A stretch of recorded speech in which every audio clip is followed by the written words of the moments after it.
Do guests tend to turn on their cameras? This is only the second time we've had guests. Oh, okay. Yeah. You don't have to if you don't want to. All right, I think we're live. Cool. Are you streaming from here? I'm streaming the whole video chat. Like using whatever functionality you discovered last time, or using the same software? Using the same software. Oh, okay. Because I'm trying to figure out if I need to keep track of chat, because we lose track of chat on the stream. That's the thing, though. I will do my best to keep an eye on chat.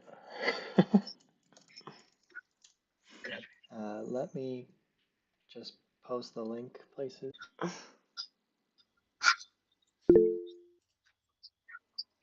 Is chat somebody, right? Oh no, what was that noise? Oh, that must have been your noise? This my internet connection's unstable.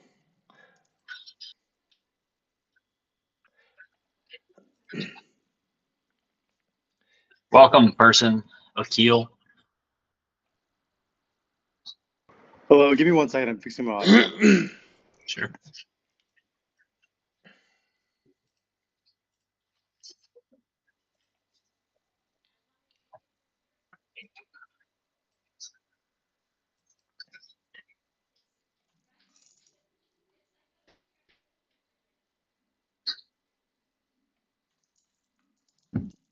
Is Jeremy's last name really Kuhn? It is. No. It is. It's a Hungarian name, but I know it means a lot of things in, like I think in Persian it means ass, and yeah, That's funny. among other things in other languages. Why? It means something in Korean, right, Youngsuk? No, I don't think it means that much in Korean, but I think it No, means something in Japanese, right? In Japanese, I when think it's referring like to an someone, like- affectionate suffix to put on someone's name. That's my understanding. Yeah.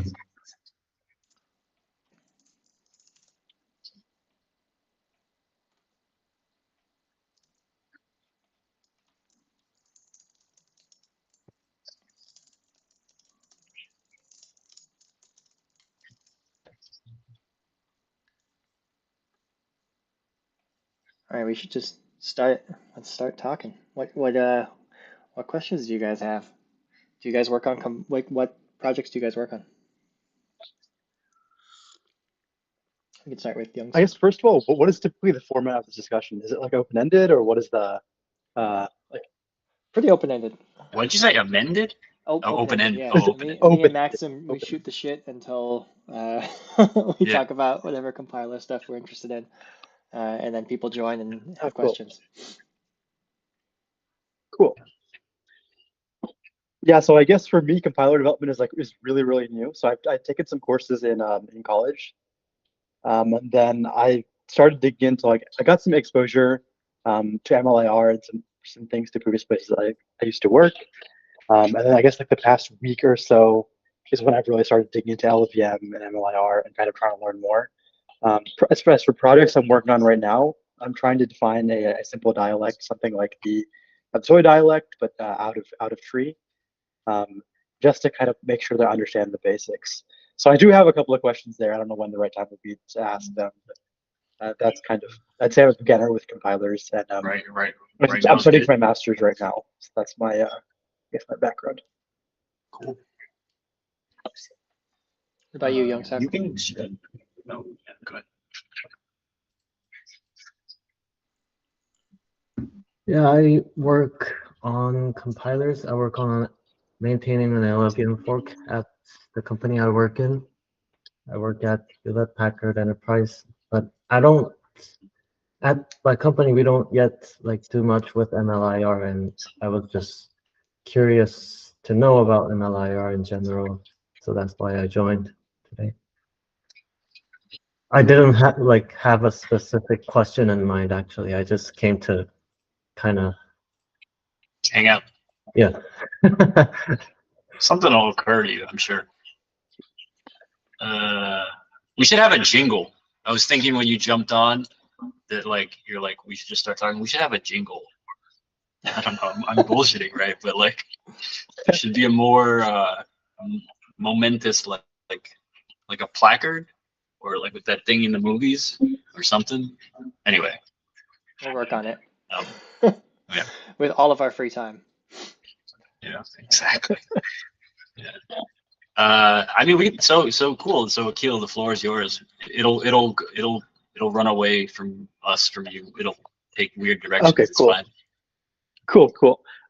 So I guess like basic question is, so in the so there's like a standalone example in the like MLIR example standalone directory. Yep. So I'm confused on what the standalone OPT tool is doing and how I use it. It looks like it's like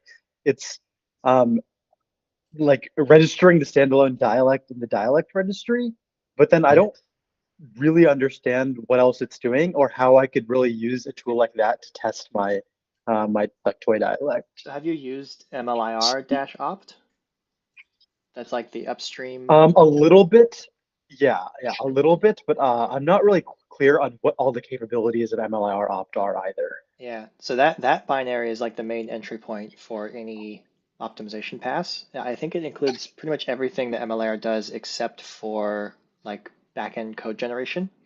And so that, like, if you want to run a pass, you run MLIR opt. If you want to do analyses, you run MLIR opt, and it has all the debugging stuff in it. They give you, in the standalone example, they give you like a template for how you would create your own MLIR opt like binary for your out of tree project that includes knowledge of all of your dialects and all of your custom passes. And in that binary, I think in the CPP, you'll see it's like MLIR opt main is like the name of, it's like you basically like register some stuff and then you call MLIR opt main. And that basically says like, just do all the same stuff that MLIR opt does, but just add on my extra stuff as like a precondition.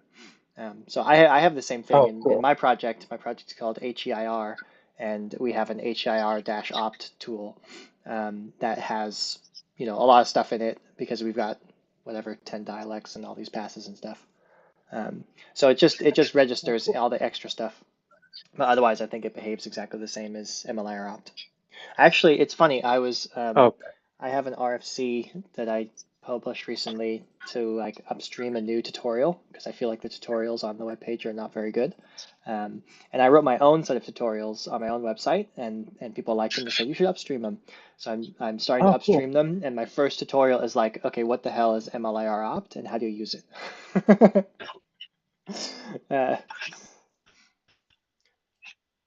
So I'll just say, if you've never used LLVM has a executable thing called opt. It's actually called, I think, just opt. It's not even called LLVM opt. Yusuf could actually correct me because he works on an LLVM thing. And so it's just, so I don't know if you were like asking this broad question of like, what is an opt tool? What does that mean? I kind of got that. Yeah, I mean, we can go there too. Yeah, because like, are you the one actually first? I guess Jeremy, who like I think there's like a math union programming, and then like math there's some MLIR tutorials there. Me. Is that you? Or intersection? Yeah, that's me. Oh, cool. Oh, cool. Yeah. So I haven't used LLVM at all either. So I don't. So I haven't used any like I guess LLVM. So there's no LLVM background. I'm starting with MLIR. Because I guess prior to like studies or what I'm doing now, for a little bit I was working at a company that used MLIR, so that's what what got me curious and interested. And then that's where I started earlier this week. So if you, it's funny. I started at MLIR too. I didn't start at LLVM. I don't know what the like MLIR has a really good PR campaign. I bet it sucked in a bunch of people a couple of years ago. Like, oh, this stuff is so fancy. But I think, like, I don't know, I'm moving on to LLVM now, and I'm like, I wonder how prepared I am. I wonder if I got the baby version of compilers. Anyway, so opt is a tool that just gathers up all the stuff, right? So it's a command line tool, and you point it at a text file. The text file has your IR in it, your intermediate representation. Like if it's opt, If it's LLVM, then it has LLVMIR. It has just this regular ass LLVMIR, which looks like whatever it looks like. And then it'll read that file, and you can pass it flags, right, to do stuff. I don't know. It'll transform it. It'll turn it into something else. It'll opt doesn't. I don't know if opt does code gen. This thing called code gen. Anyway, so MLIR opt is like the same idea. Yeah, there's the other binary MLIR dash translate that does code gen.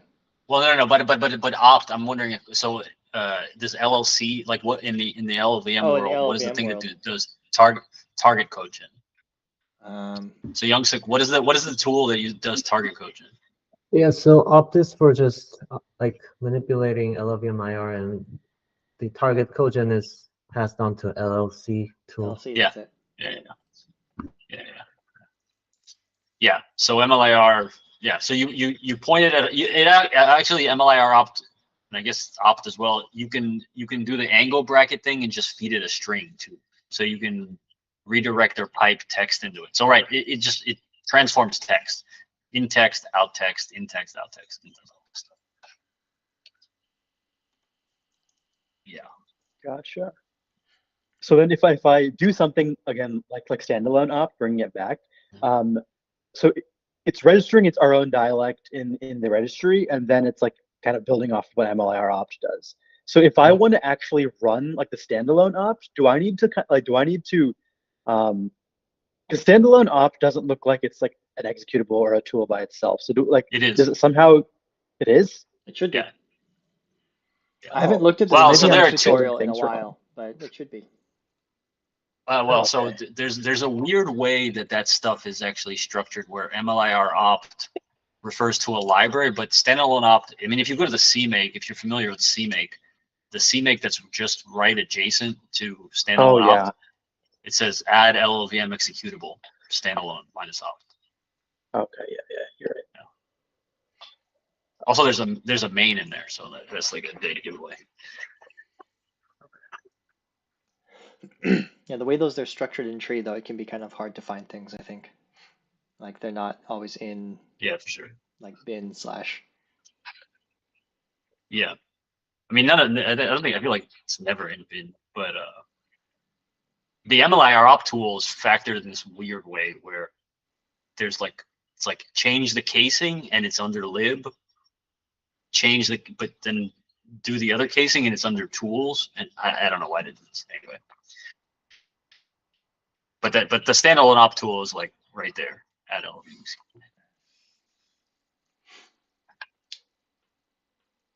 Well, yeah, I don't know if you had seen my other tutorial on, because with the tutorial I had written, it's like 12 articles, and it builds up like a couple dialects and passives out of tree, and so you can check that out on my website if you want. But yeah, because I started by doing the standalone tutorial and trying to like recreate it myself and just like falling over. So I spent all this time writing my own tutorial. People seem to like it. It's funny. Yeah, I think I stumbled into it yesterday, and it's actually it starts a different way than the actual toy tutorial, and I think it's like, at least for me, maybe it's a little bit easier to follow. I'm still following the toy tutorial for now, and I'm looking at, I guess, what you wrote as I'm going along. So I think it's nice. Different perspective. Yeah, man, you know what the most annoying thing in the world is? Fucking Windows. Like, just make the most unconventional choices for everything. Like, it's like 30 years of let's do everything in the exact opposite direction of everybody else. I don't even know what all of Unix and whatever, but I just know, like, let's name everything differently. Let's decide every design decision should be 180 degrees. Anyway, I'm working on a Windows thing and I hate it. That's what I'm So recently I've been doing, so I've been doing a bunch of like random MLIR stuff. So I don't know, we just chat about what we've been doing recently. So recently I've been upstreaming some of this polynomial math dialect to MLIR. And I've been adding support for like floating point polynomials. So I have this project in which like non-polynomial functions are very expensive to evaluate. So like if you want to do like a sine function or a max or tan, hyperbolic tan or something, like these are really expensive. And so the compiler is supposed to figure out how to approximate these things with a polynomial in a way that is like adhering to the accuracy requirements of the program, which is like, it's funny because this problem actually came up at $sign day job last week. oh yeah. Yeah. It's a very, very hot topic in the FHE homomorphic encryption world, which is what I do. But the main thing is, you know, even before I start doing anything smart, I need to be able to basically take an op and replace it with a polynomial while still kind of remembering what, like adding additional information to the op, like, you know, what's the like approximation guarantee, what's the domain of the approximation, that sort of thing. So I've been and yeah, before I had like the polynomial dialect only supported integer polynomials as like attributes in IR, and so I had to add support for floating point polynomials. And I'm going to need to add like support for like constant folding and doing like math on the actual attributes statically in the IR. So I've been working on that sort of stuff. For like the domains, like the ranges, like integer, like interval analysis. What kind of constant fold? So I mean, I wanted like constant folding just like in general, just because it's like a math dialect. Rather have the compiler compute things eagerly when possible.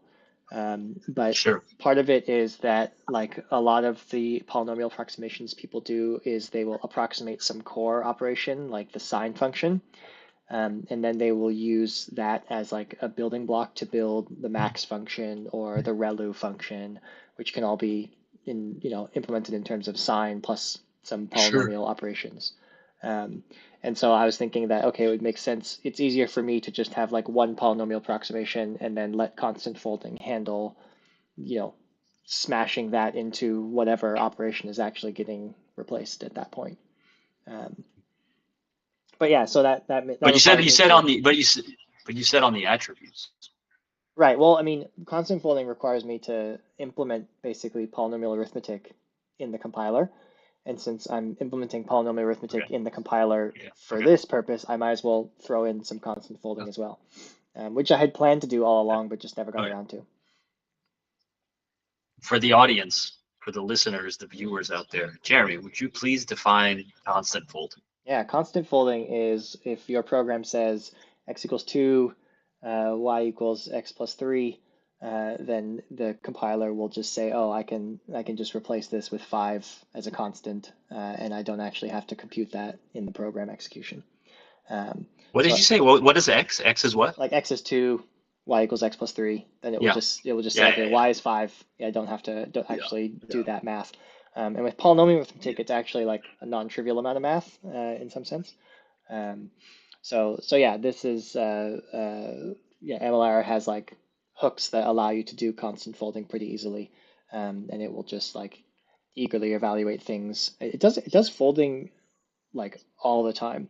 Like I haven't yet nailed down exactly when folding is done, but it's done. I think after every pattern is executed. You mean canonical? You mean canonicalization? You don't mean folding?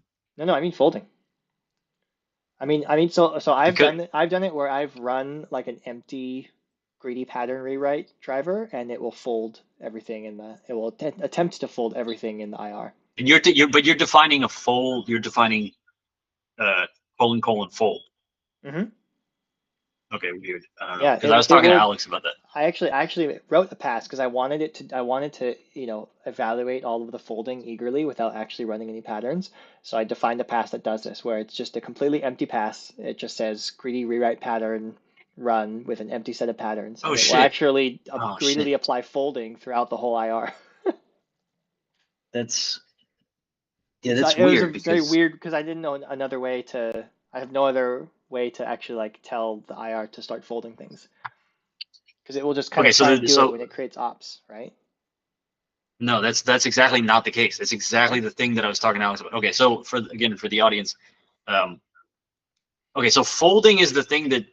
Okay, so constant folding is like, yes, x plus 1, x equals 1, y equals x plus 1, y equals 2, right? Like you can think of it as like evaluation of like really simple kind of stuff, but not just for arithmetic. Hey, like if you got a matrix and I got like x equals a and then y equals a transpose and then z equals y transpose, well, z is just x, right? Like the transposes cancel each other out in some sense, right? So that's either a fold or a canonicalization, depending on. So there's this thing in MLIR, and this is kind of like important as far as the vocabulary and like which method do I implement and which one do I look at and which path is happening. And what we're debating right now is like folding. If you read the docs, and I was like reading them 2 weeks ago, folding is supposed to be cheap. Folding is like, it's like literally the thing that Jeremy said, hey, the numbers cancel out or transpose, but folding can't rewrite IR. So the way that folding works is, oh, if I look at the sum of two numbers and I know that both of them are constants, I'm not even going to return the intermediate result. I'm just going to return one of them or something like that. Or like if I have x plus 0, when I'm creating y, I'm going to return x. I'm not going to return the binary expression x plus 0, or I'm not going to make a new thing at all. I'm not going to make a y. I'm just going to return x. So so this is the reason, Jeremy, that this doesn't actually run on creation, because you might get a different type. You might get a different op. You might get a different type. So the C++ templates can't be like munched in such a way where if you fold, oh, I was expecting something and I got a different other thing because the folder said, hey, return some other thing. Mm-hmm. That's why it's behind create or fold. It's not behind builder.create. It's behind, and it returns an operation pointer, or it returns some opaque object, right? Because it can't guarantee that it's going to return the same type.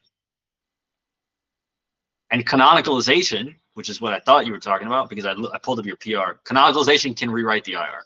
So you can be like, well, I'm going to munge all this stuff together, and that's a canonicalization, but that runs the rewriter, so that changes the actual in-memory representation. It'll delete things, right? So folders can't delete things. The only thing that folders can do is they can create something, or they can return to you an existing already thing, but they can't delete things. And so the thing that I wanted to do a folding kind of canonicalization thing, and I couldn't figure out. I basically need to collapse like an expression tree. Like, oh, I have a bunch of arithmetic, like, but just regular arithmetic. But I want to collapse the expression tree without doing a rewrite. I want to say, well, I got x plus y plus z, and then some other result that's minus y minus z to get just x back, right? Mm-hmm. But that's 3 levels deep of binary expressions, or even more, right? And a fold won't do that for you, because the fold doesn't, like, if you just call : fold, well, that only evaluates to 1 level. It'll say, well, x plus 0 can return 0, but it doesn't go deeper. Yeah, so It's I got around this by having an analysis pass before the fold that attaches extra information to the leaf of that, or to the root of that tree. So I've actually had the same problem where I wanted to identify some big expression tree and then like simplify it somehow. And I didn't really care about using a rewrite versus a fold, but what I did was I ran an analysis pass that like identified the tree that I was looking for, and then attach some information to the end of that tree that I could then use in the pass to simplify it. But I think the SSA value, if you're looking for like an SSA value, I don't think you can attach that. But for me, it was like basically attaching the constant that the whole thing should evaluate to at the end. And I can attach constants to, well, yeah. I don't know about cheating. Hey, we have a new guest.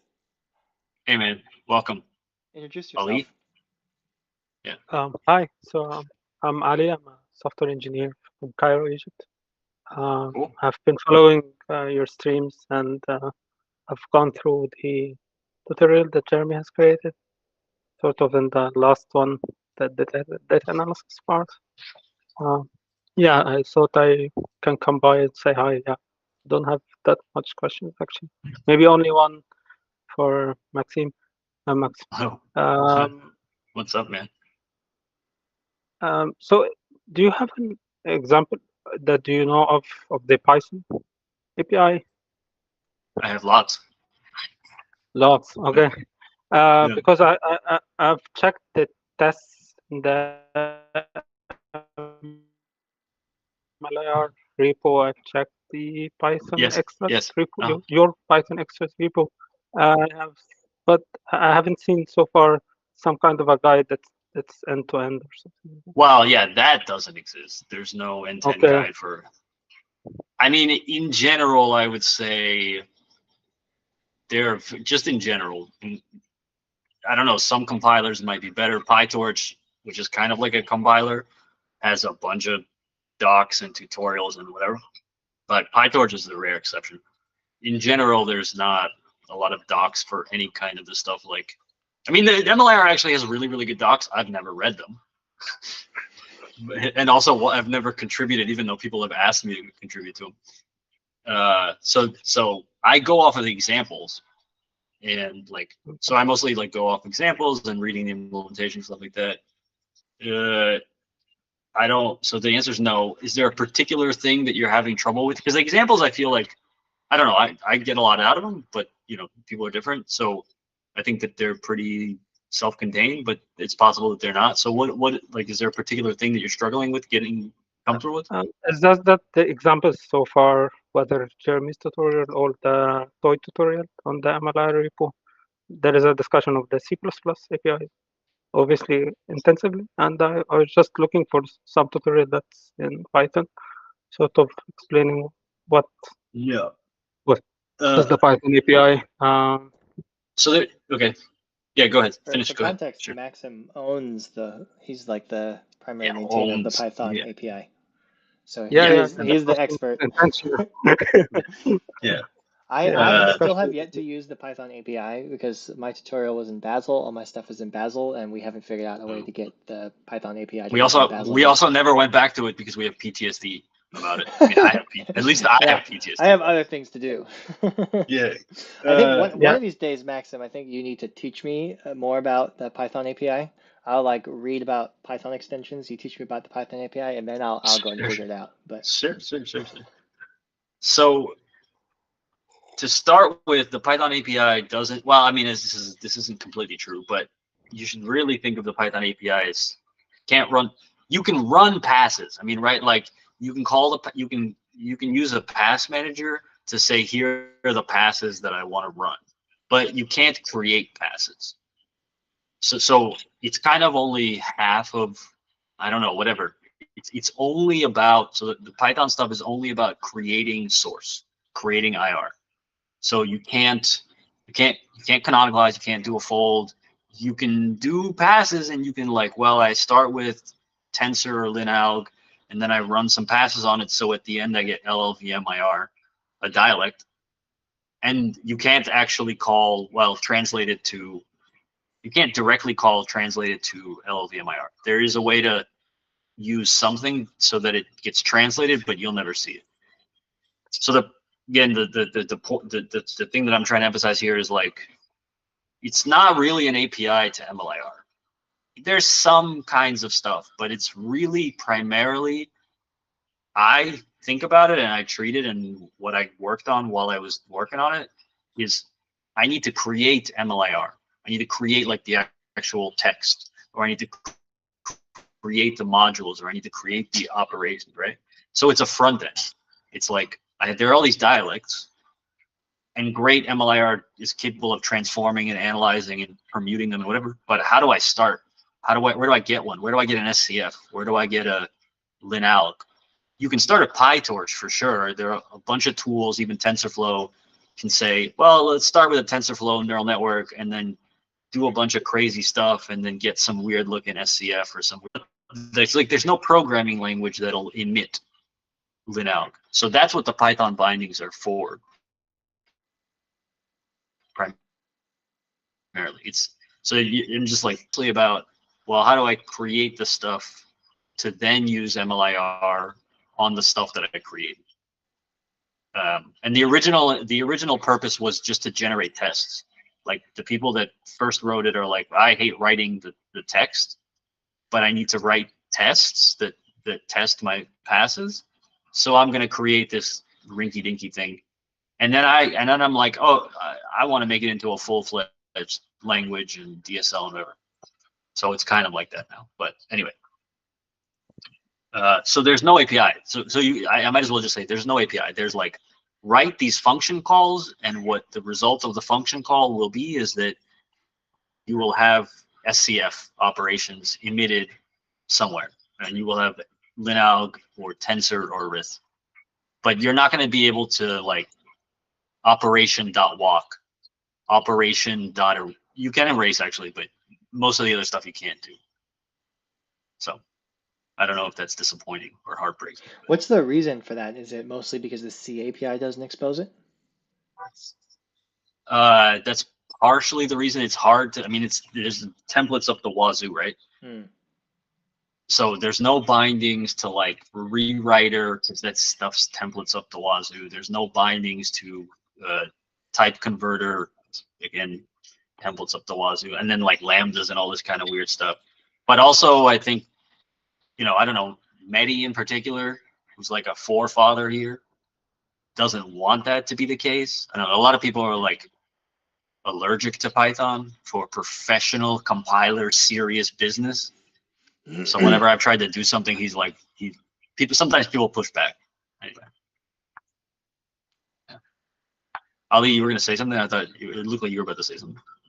Yeah, I was just going to say, yeah, what you just explained is actually quite helpful. I didn't understand that even from the documentation, from the MLIR documentation for the Python bindings. I got through them, but I was still confused. And I would say the closest example that I've seen to what I want is the one you have made for the it was related to CUDA and running yeah, just recently. Metrics. Yeah. It's not a tutorial. I mean, that thing is also very much not a tutorial. It doesn't teach you anything about CUDA, and it doesn't like.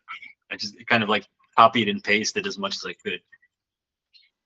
Yeah, I was looking for an example that says how the Python, let's say, the Python front end is working in MLIR. So I believe you in that example, at least you were creating and running pipelines, correct? Yes. Mm-hmm. Yeah, but so that uses. So okay, you're talking about pipelines, but then you first said front end. The pipeline little utility that I use to create the pipelines is just kind of like sugar over text. The way that you would create a pipeline is you just build the same string. Like if you run MLIR opt and you want to pass it a pipeline, you pass it like this pass, comma, this pass, comma, this pass. So that's the same way that you would do the same thing in the bindings that are upstream. The little pipeline utility, there's like a little utility, pipeline dot whatever. That's not upstream. But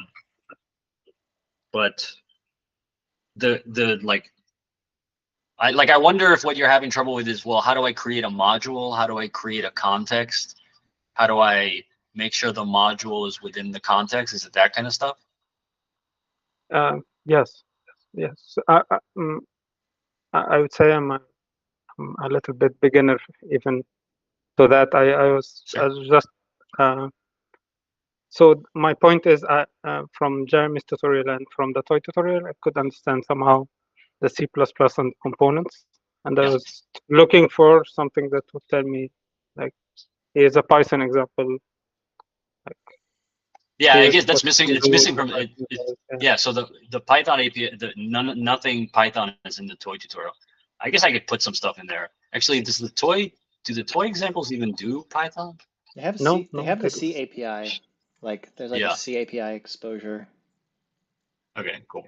Well, maybe I'll do that. Maybe I'll extend it. I don't know when. The list of things keeps growing that I need to that I need to do. Like, it's not, now it's just work, like day job work stuff piling up. The point that But- I was sorry, the point that I was trying to make is that there isn't a tutorial analogous to the toy one. Sure. Yeah. So I can try to add that. I don't know when I'm going to have time, but I wanted to say that you can reach me on Discord and I'll like walk you through it. And the fastest way to get a result for you, one person at a time, is for you to harass me and ask me how to do it, because I will help you do it. It's not very generic. Like, nobody else gets that help unless you go take that knowledge and then go make a tutorial. But if you're blocked, you should feel free to message me on Discord, and I'll be like, well, here's an example, and if you have trouble, because you're inevitably going to have trouble, here's how to fix the trouble. And so if you want to get started, you should find me on Discord. I'll help you do it. Okay, great, thanks.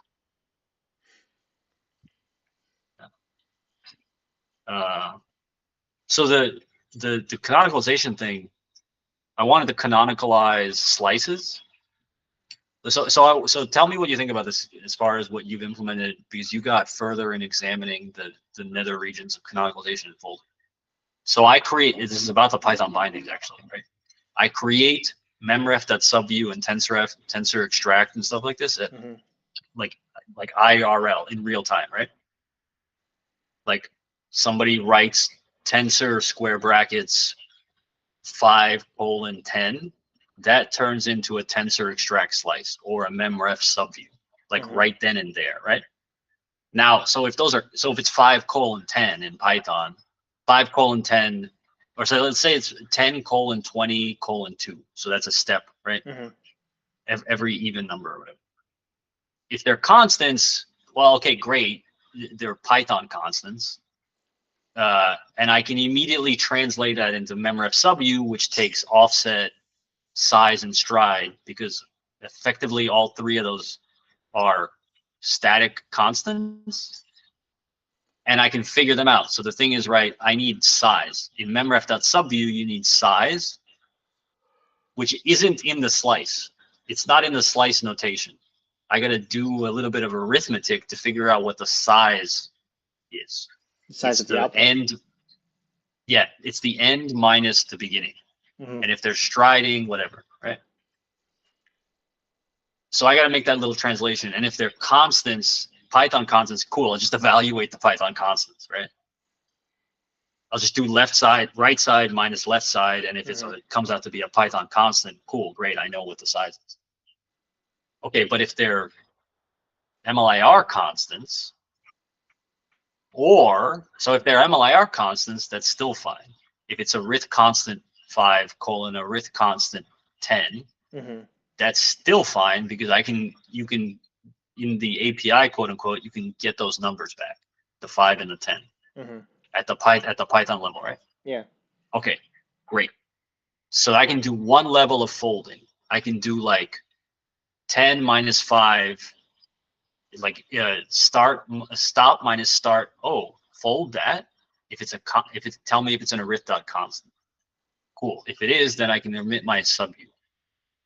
Where I'm fucked is, what if it's a plus b plus c colon a plus b plus c plus d, where d is a constant, right? So, and you're saying, like, when you're saying you're doing this live, this is like you're extending the slicing syntax in Python to generate MLIR, and you want it to like eagerly fold at the point where you're generating the MLIR. Exactly. Exactly. Yes. Yeah. And so now I have these arithmetic expressions that are like, sometimes they're simple and they have some kind of like common patterns, but in general, I just need partial eval. I'm not going to like pattern match on every arithmetic expression that I can stick in there. What folding is exposed in MLIR API? Like, this is 0 until I started exposing it. Okay. So I have a PR that says refactors folding ups in the C++ to extract a trifold. So there's this one method called trifold, and that's the entire like hook that jumps to your colon emitted fold. If you pull that out and expose it in C, cool, I can trifold on an operation. It's only one, but it's not a fixed point iteration greedy thing. It goes one level deep. It just calls : fold of whatever operation you pass. Because when you fold, it's like even in the C++ API, folding is one level deep, and they're relying on the rewrite driver to chain them together. That's correct. Ah. That's correct. Yes. Yeah. So I could run a canonicalization, but the thing is, I can't actually run a canonicalization because my module's not done. Right. Yeah. You're in the middle of constructing the IR. Yeah. That's tricky. Yeah. Yeah. And you can't walk it at that point because you have the whole IR in Yeah, Python. I could do it. No, yes. So one thing that I could do is rebuild the expression as like unevaled, and then run trifold up and down, like build my own greedy pattern read write driver. Yeah, from just the for leaves just for folding. Yeah. Yeah, but That doesn't that's seem that bad. nonsense. It's not, but it's no. But you got to cap it. Here's the thing: like, where do I cap it? Do I cap it at the block args? Do I cap it at the function arg? I mean, it's just, yeah, I don't know. Sure, I can get a kind of halfway decent solution, but I might as well not if it's just so goofy. It's like, but it's a decent amount of work to like carry around partial eval, uneval. Like, oh, I'm gonna build the whatever reverse Polish notation syntax. You're gonna rebuild the syntax, the tree. Right. I guess I don't have a good understanding of like what the existing facilities for like the syntax tree you have access to. Like, because if you already have the tree that's being constructed as you go, right, then it should be relatively straightforward to just do it yourself. Sure. Yeah. Okay. But yeah, but it's not. No, it's not that it's not. It's that I don't want to write a code that does tree folding. Okay. Like I could, I know exactly, but it's like it's a whole bunch of.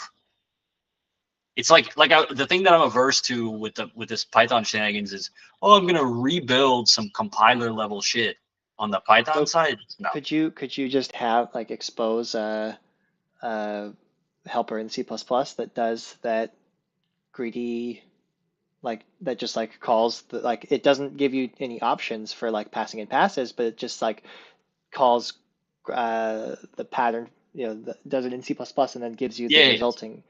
I mean, I guess I think that's illegal. Oh, illegal? Yeah, in the sense that the module's not finished. So it might be in an invalid state.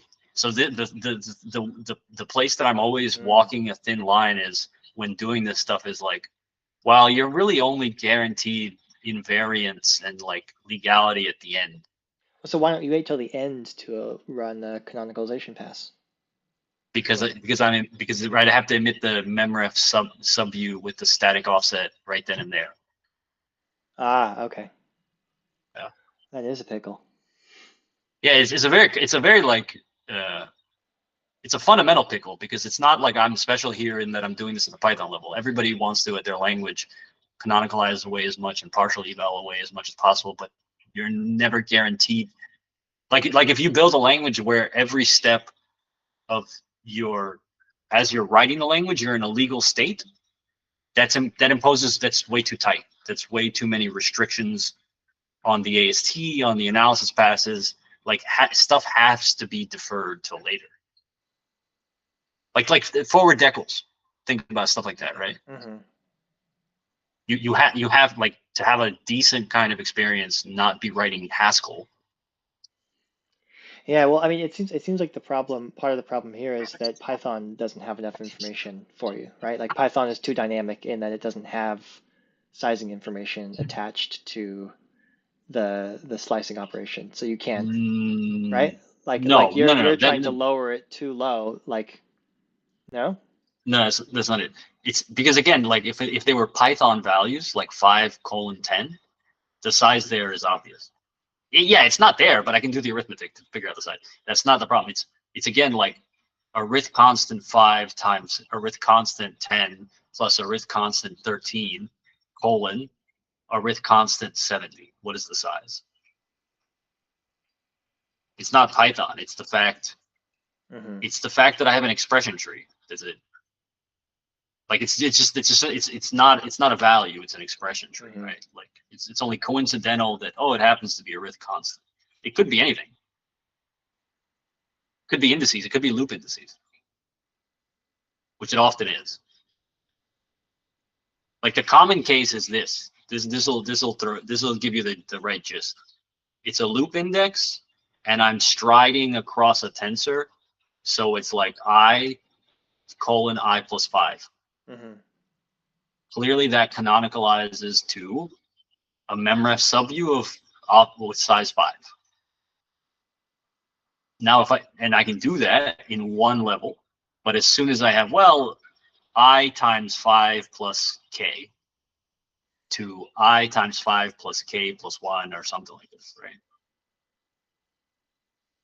And where the I is an index, it's the loop index. It's now SCF block arg. Yeah. Yeah. I don't have a good answer for you there. Yeah. The thing that I thought about doing was like making a crappy attempt at copying the entire module and then running a canonicalizer on it. Because you can't run it on the same module you're creating, but I can duplicate it and see what happens. But this is goofy. That does sound goofy. Anyway. I was working on a different problem where so there's in MLIR there's this concept of bufferization where you start with values that are defined in terms of tensors, like the type is tensor, and those all have value semantics. Each operation creates a new tensor with the results of the operation. And then there's a lower level called buffer semantics where the types are memrefs and they just act like pointers in C. And there's a significant fraction of the MLIR infrastructure is built to support the translation from value passing or value semantics with tensors to pointer semantics with memrefs. Is it really like significant? Is it really, when you say significant? I think like, it was maybe more significant than it is now, or it used to be more significant than it is now when they changed it to one-shot bufferization. But all of the like type materialization stuff and like a lot of the type the conversion framework was like designed specifically around this problem, as I understand. Interesting. And I don't know, a lot of people say that's the hard part of MLIR is type conversions and dialect conversions. But anyway, so I was working because in our project we have this type that is secret of anything. So basically, you can say this tensor is secret, this memref is secret, this int is secret, and unfortunately, bufferization does not work with secret tensors or secret memrefs because the bufferization pipeline is hard-coded to tensor types and memref types. And there's no way for you to be able to say, hey, here is a type that's derived from a tensor, and here's the like underlying tensor that you should actually be applying the bufferization logic to, and just use my type as like a wrapper type. So I think I mentioned this to you earlier where we have this problem where basically we want to identify like subregions of our IR to throw into an optimizer, right? And we want to say, okay, like if you take the whole program and try to optimize it at once, it's going to be too slow. So what we're going to do is we're going to like just look at each for loop, right? The program boils down to a bunch of for loops. So take each for loop and optimize that independently. Or a more realistic case, we have a neural network and each layer in the neural network is optimized, but jointly with its activation function, right? So we want to like fuse those together and optimize that. The problem is that if our existing framework was like, okay, just wrap those and call it secret, right? Like call each of those operations secret, and then we have something that looks for each secret portion of the program and optimizes that. But the problem is that then breaks bufferization, and a lot of the passes that we need to get down to the point where we can run the optimizer need you to bufferize linalg, right? In order to, so there's this linalg dialect. A lot of the machine learning pipelines go from machine learning ops down to linalg, and then from linalg down to loops or down to something else. And in order to go from linalg to loops, for whatever reason, I still never quite understood this, but they force you to bufferize from tensor semantics to because you might have loop carry dependencies. Okay. Like I'm writing into a memref step I, position J, and then in the next one I'm overwriting it. Okay. Like if you did it on tensors, you'd have to do a whole bunch of juggling, possibly. Yeah. Fair enough. But the point is that bufferization step then kind of breaks all of our types. And so we were basically saying, okay, well, we don't really care about doing it this particular way. We just need a way to like preserve, like identify regions at a high level of the IR, and then have not regions in the MLIR sense, but just like subsets of the MLIR that are not blocks, not regions, but just like an arbitrary subset that we can identify, and then have that subset be preserved throughout like later lowerings, Sure. without having things like move outside or across these boundaries. And so we tried doing it with like a custom region op. That kind of failed because regions have scoping and we need to refer to values outside of the scope. Blocks didn't work for, there was a good reason and I can't remember what it was. I wrote it down somewhere, but we tried basically like just breaking it up in terms of blocks, and there was like a good reason why that didn't work. You're gonna, I would guess that it's because blocks are completely transparent to like everything. Like you can't lift them. There's no, there's like, whereas regions are completely separated from dominators, blocks aren't at all. And oh, the SSA values have to be updated in some way. I don't know. There's a whole bunch of stuff, right? I can try and look up the reason because I wrote it down and published it on our like public documentation. But anyway, I got a question. What is hard coded? The memref type? Or buffer, because there's a bufferizable op interface. Yeah, so bufferizable op interface requires the types involved in the ops to be either memrefs or tensors. It can't be something that's not a memref or a tensor. And all of where is that? Where? Just all of the function that hard signatures in bufferization. Like if you look at bufferizable op interface, I think it, or it's not even bufferizable op interface. It's the helpers in the framework that use that interface will like cast various types to tensor types and memref types and fail.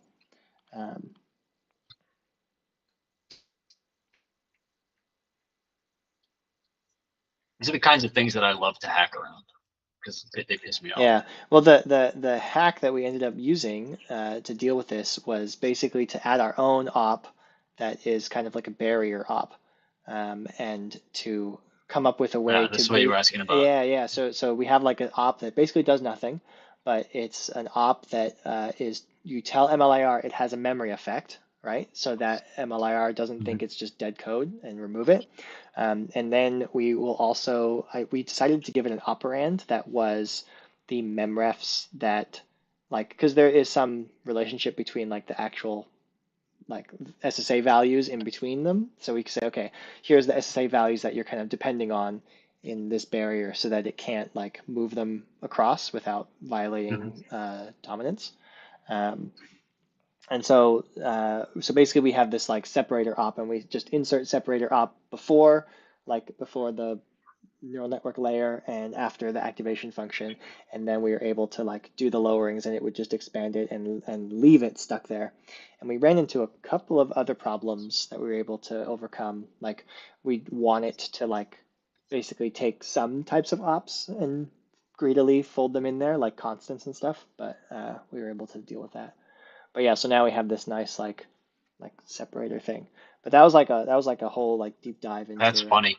all of this, like, oh, MLIR, like not a great advertisement for people who are looking to get into MLIR, but because it's very much like, oh, like this is like we had to try and do it 3 ways before we found out a way that would actually work. And it seems kind of incidental why the other ways wouldn't work, or just like particular design choices, I guess. I feel like none of the things that we talk about end up being very encouraging. Well, it's you and me like bitching about all the stuff that we're unhappy with. Yeah. Do you guys have any questions? We should take breaks. We should take pauses and be like, questions for 5-minute advertising break, commercial break. You guys have any questions? You guys know? Are we losing you? I'm always worried we're losing people. I was going to say bitching is fine because I know the rough edges now. If I can take a shot at the dark, what you just said, Jeremy, there is a dialect in Erie, a flow dialect that is they are trying to solve an analogous problem where they are partitioning the graph into dispatchable regions that and each region they are trying to optimize on its own. So I thought about that when you said there is parts of the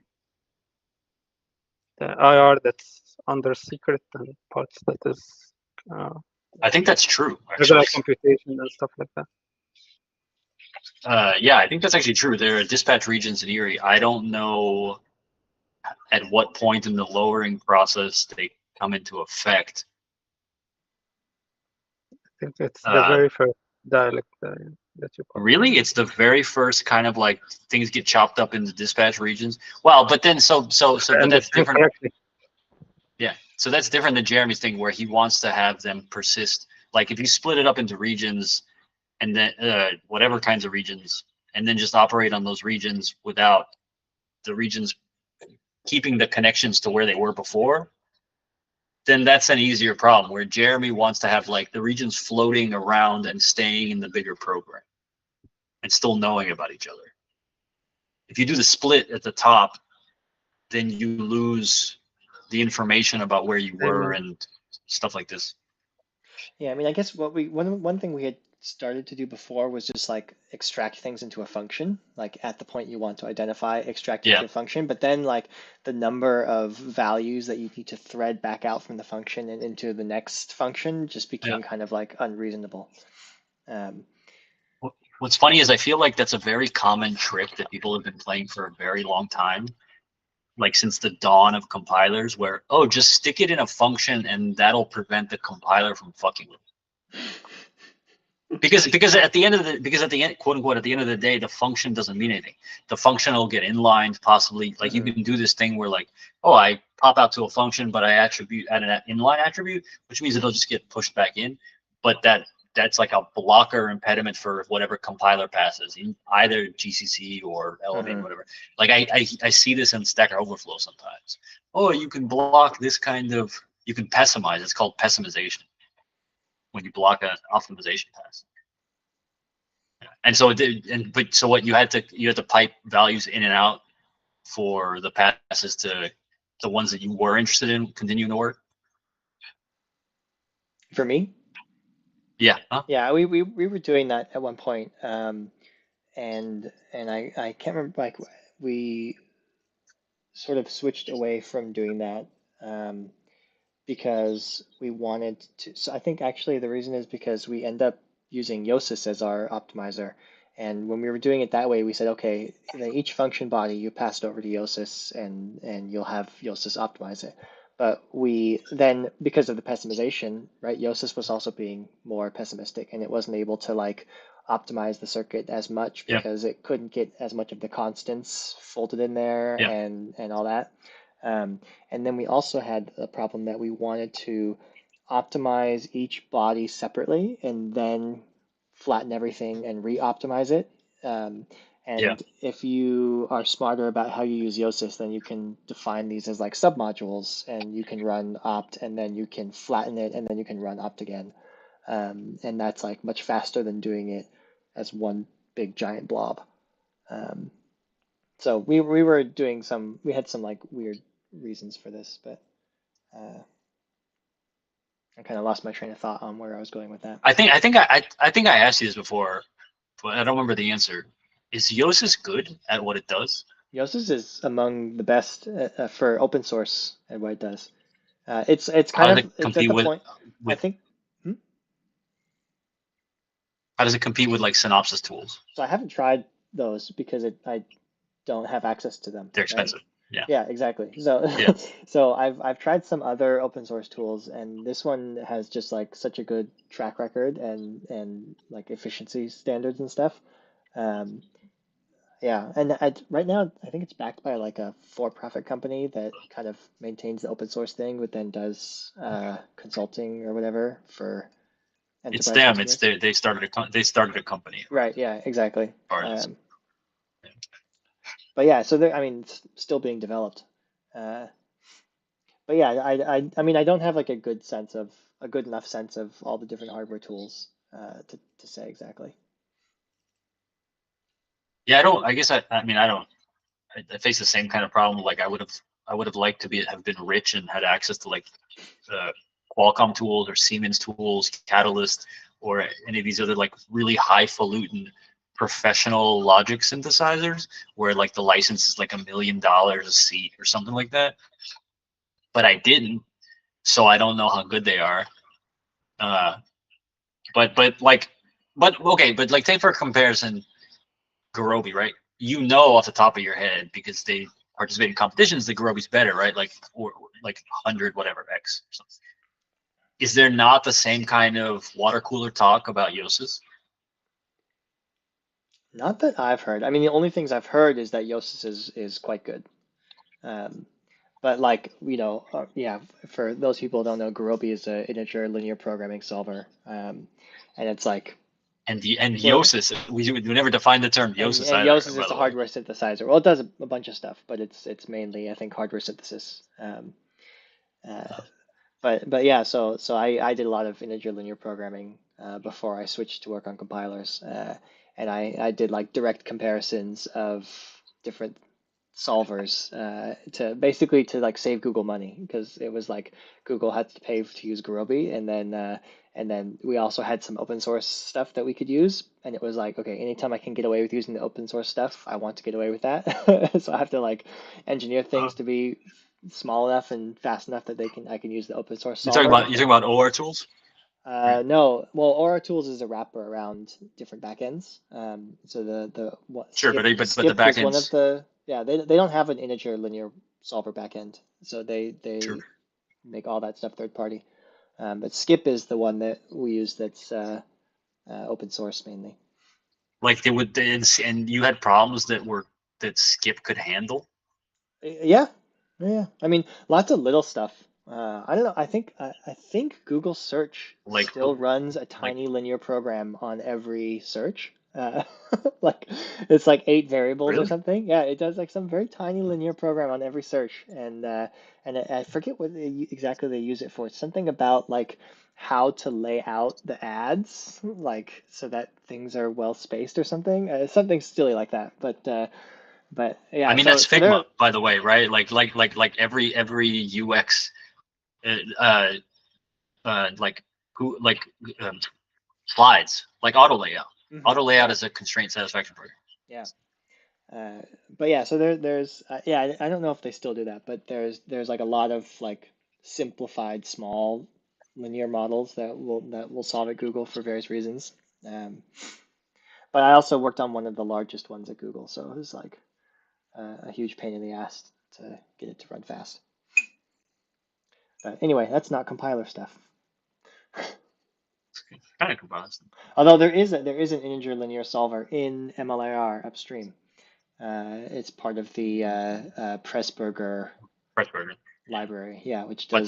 But that's like, yeah, I don't know. I have no idea. I don't know. I don't know how the performance is on that. I have no idea. Or if it's like, it seems like it's kind of very special cased to the particular types of things they're using it for, which is the affine, what do you call it? Polyhedral loop analysis. Polyhedral, yeah. It's hard coded to handle a maximum of 32 variables. Does that give you the right impression about how performant it is? I shit you not.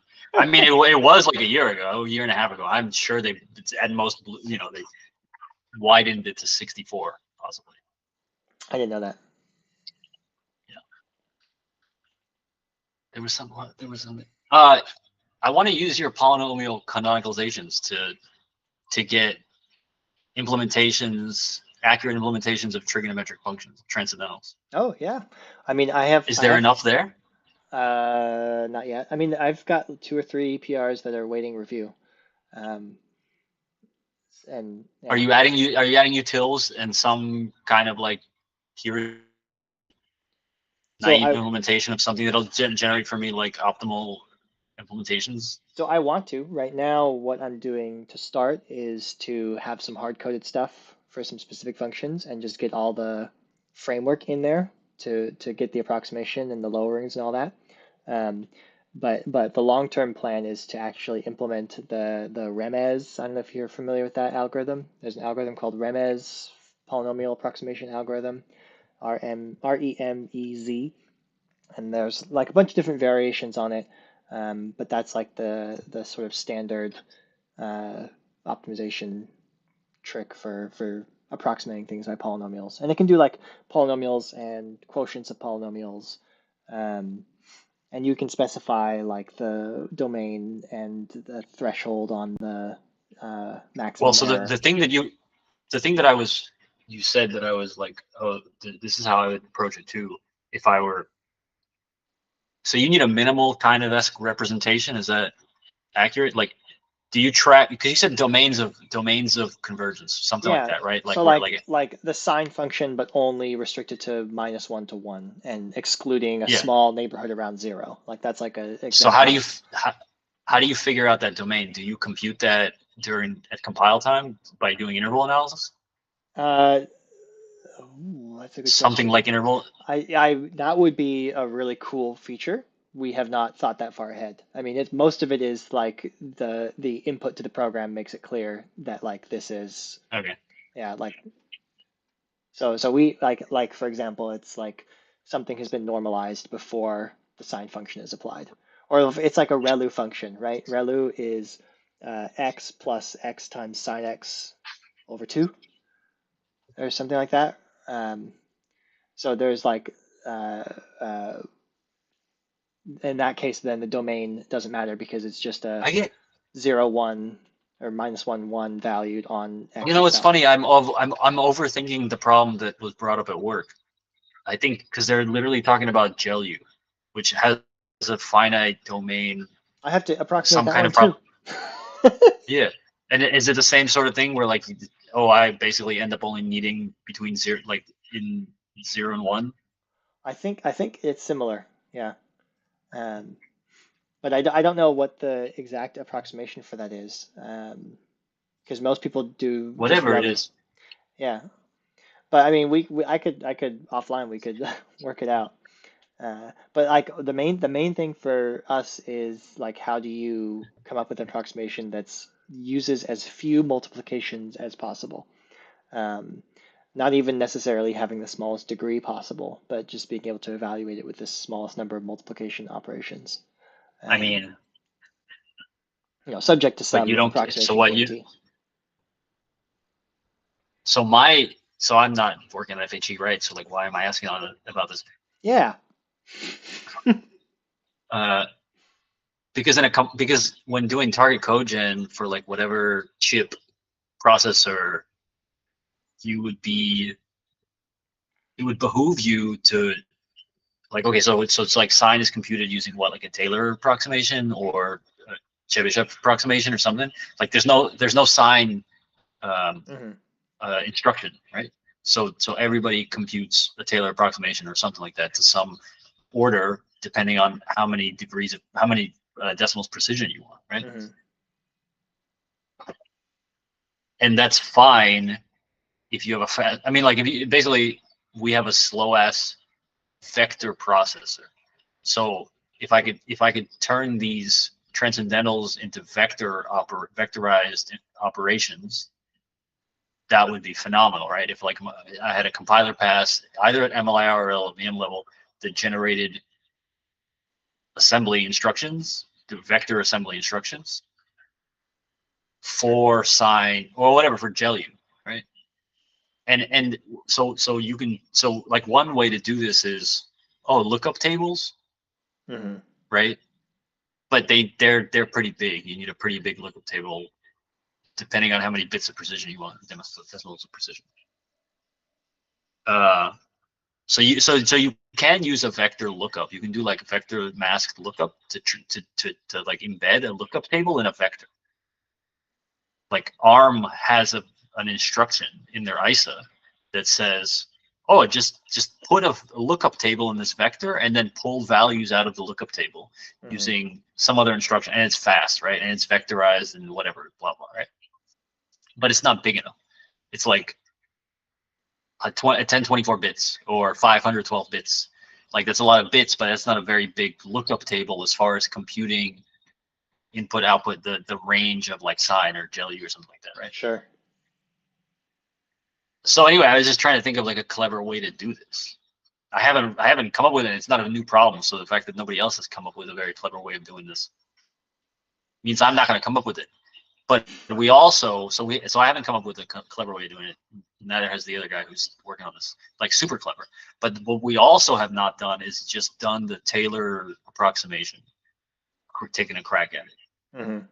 And so that means it's like green field. Like, oh shit, well, if we can not by hand compute Taylor approximations and use this thing instead. And in fact, what the customer we're serving is Erie.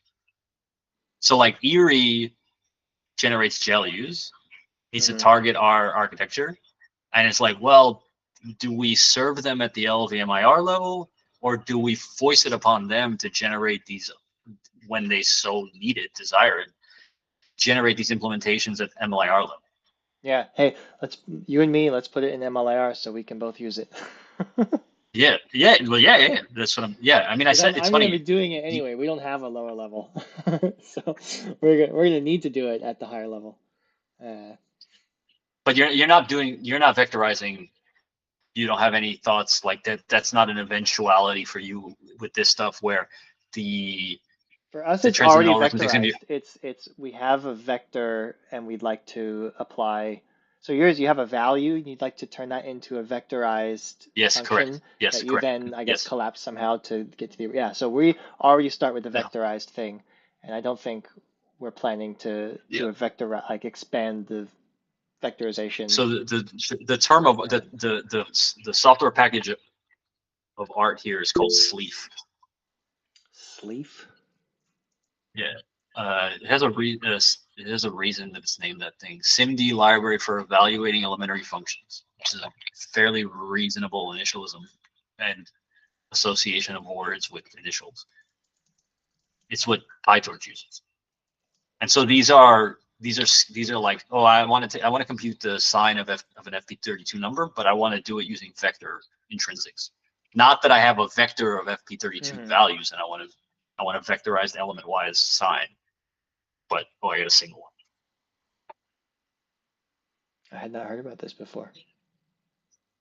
That's what all the professionals use, I think. Oh damn! That means I'm not a professional. I'm neither am I, bro. Oh, is it? And is it doing that by Fourier transforms? No, it just also does Fourier transforms. Oh, okay. It just also does DFT. I mean, I don't know. I guess maybe they could be doing some Fourier kind of Euler's formula sine exponent. I don't know. I mean, it might be. Now that you bring it up, I was like, it didn't even occur to me. Well, I got to vectorize DFT if I compute all this stuff using, I don't know. I don't know. Yeah. But if you read I haven't looked at the implementation, but if you read the docs, it's just a bunch of hand-tuned kernels. Like, I know vector instructions for AVX 512 very well. You can poke around in the source and be like, well, there's this one, and then there's for ARM, and then there's for other stuff. I'm going to send this to my work email and spend some time tomorrow looking at this. Yeah, there's actually, I was staring at one of them. There's a, shit, I send it to my work Slack. I do the same shit. Let's see where it is. Yeah. So there's a kind of sketch of one of the foundational pieces, which is called Payne-Hannock reduction. It's like if you want to evaluate over a large, is it range or domain? Domain. Yeah. So there's a trick that you can like take modulo pi or something like that. Sure, you just like normalize it. Yeah, something like that. Sounds about right. I looked at it and I was like, yeah, I'll get to this in a second.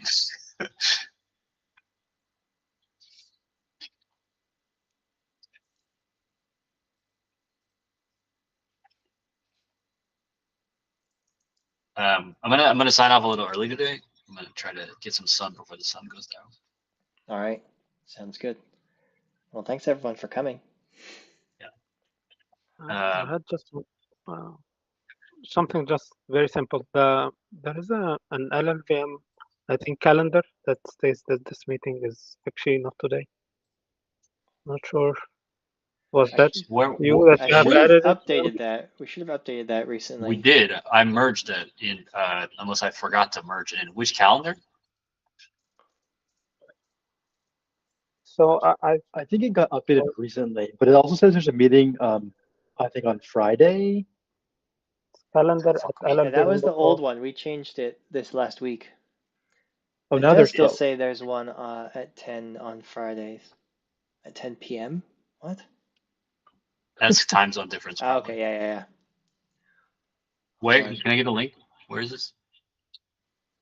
Are there two invite? There are two Yeah, dates on there? there's Two? one every other Friday still Let me that see. hasn't been removed, and I don't know how to remove it.